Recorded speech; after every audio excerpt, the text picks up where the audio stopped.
This is lab 6. We're going to be looking at properties of gases.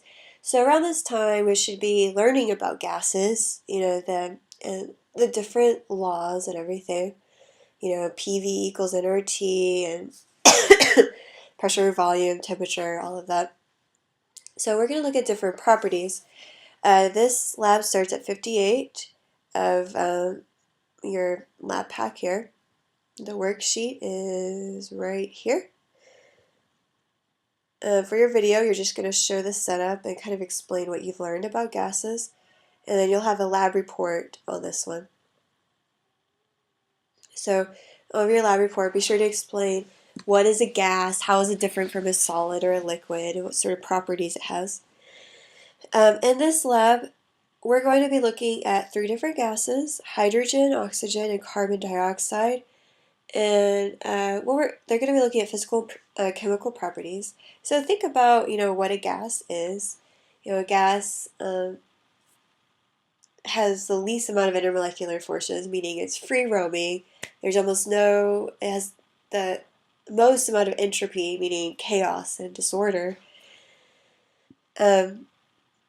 It takes the form of a container. So if I put it in a 100 milliliter container versus a gallon container, it will take the volume of that container, so it'll expand.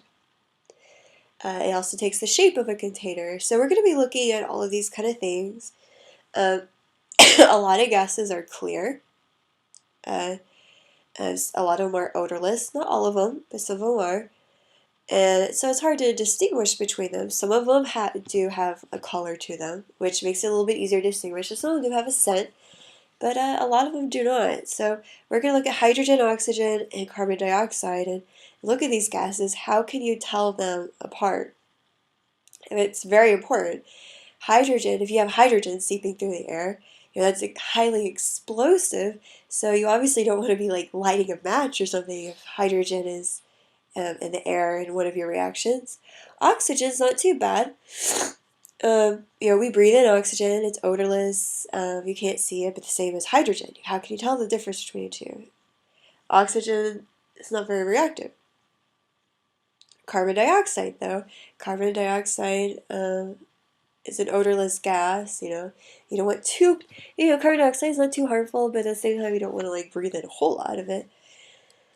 So we're going to look at the different properties of them and see if we can tell the difference, just see how they react to different things, like for example, how does hydrogen react with zinc versus oxygen versus carbon dioxide, and we're going to look at mixtures of them.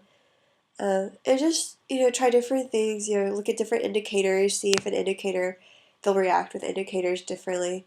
Anyway, so we're going to see if we can tell the difference between hydrogen, oxygen, and carbon dioxide. So I guess if you're ever at home and you feel like there's a gas in the air, you're trying to figure out, is this just oxygen, is it carbon dioxide, or is it hydrogen?